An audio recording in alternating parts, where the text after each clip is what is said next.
Everyone had the same reaction when the Timberwolves traded Karl-Anthony Towns for Julius Randle last year. Disbelief, confusion, maybe even laughter. How could Minnesota trade away a franchise cornerstone, one of the best shooting big men in NBA history, for a player known primarily for disappearing when the lights shine brightest? The numbers didn't lie. In his playoff appearances with the Knicks, Randle shot a miserable 34% from the field and an even worse 28% from three-point range. This wasn't just an off night or a bad series. This was a pattern, a reputation that followed him like a shadow. Julius Randle is not the answer, they said. You're not going to win with him. His body language when shots weren't falling became infamous. Shoulders slumped, head down, the visible frustration spreading to teammates like a virus. Then, Minnesota did the unthinkable. They traded Towns, a player who had been a Timberwolf for his entire career, who had just helped the team reach the Western Conference Finals, for Randle.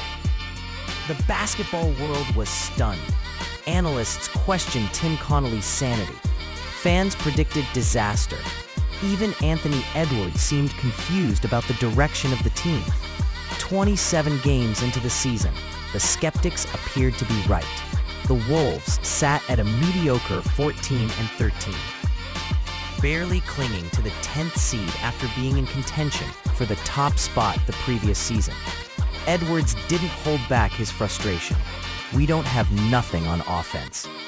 We don't have no identity. I mean, we know I'm going to shoot a bunch of shots. We know Jay's going to shoot a bunch of shots, and that's all we know. Steve Kerr, one of the greatest coaches in NBA history, admitted the same.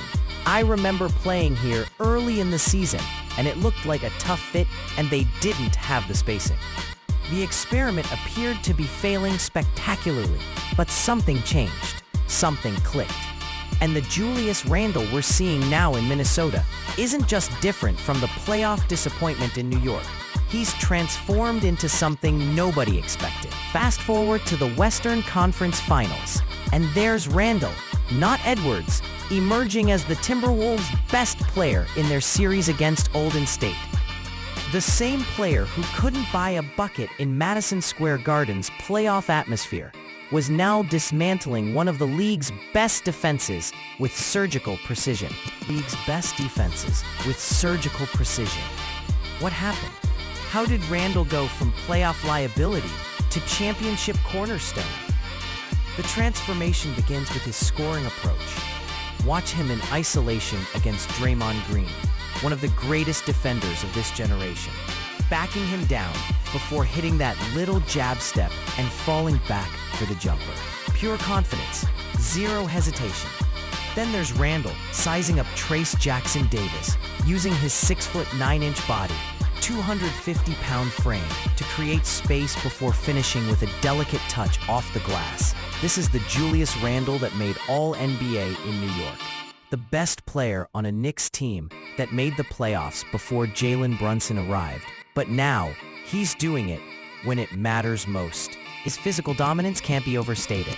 While his skill set impresses, the ball handling, the pull-up jumpers, the bank shots, it's the raw physical power that sets him apart. In transition, off cuts, backing down smaller defenders, Randle can score in ways most NBA players simply cannot. Against Golden State, this complete offensive arsenal was on full display night after night. The three-point shooting has been another revelation.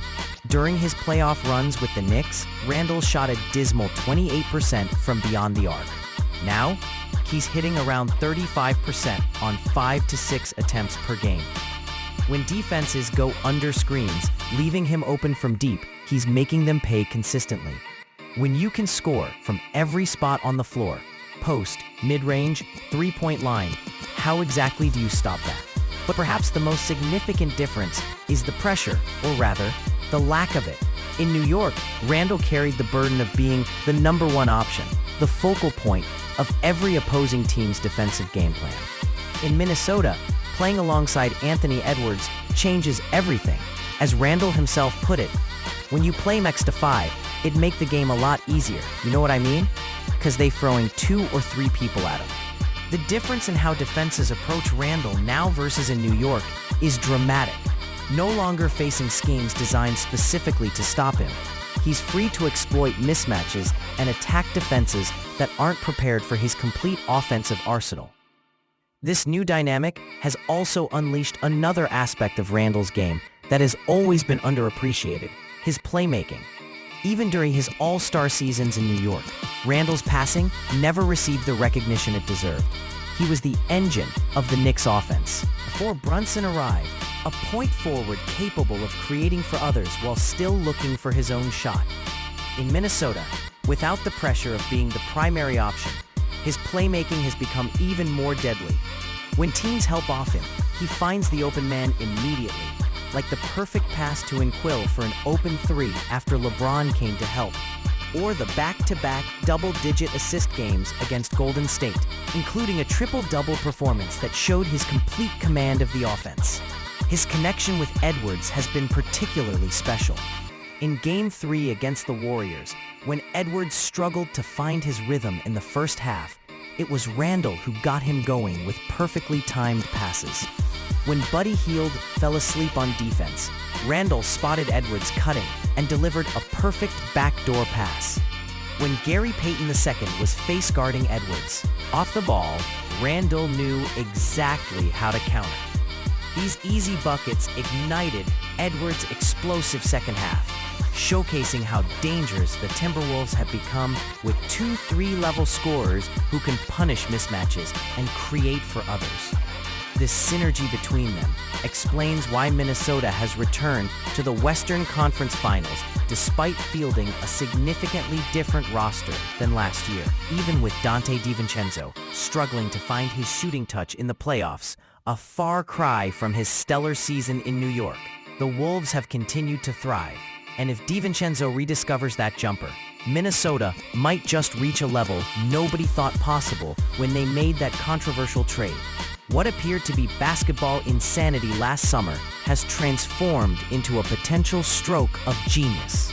Julius Randle, once the poster child for playoff disappointment, now stands as a key reason why the Timberwolves are legitimate championship contenders. The trade that shocked the basketball world wasn't just defensible. It might have been the move that finally brings a championship to Minnesota. And for all those who doubted Julius Randle, who questioned his heart, his mental toughness, his ability to perform when the stakes were highest, the answer is clear. You owe this man an apology.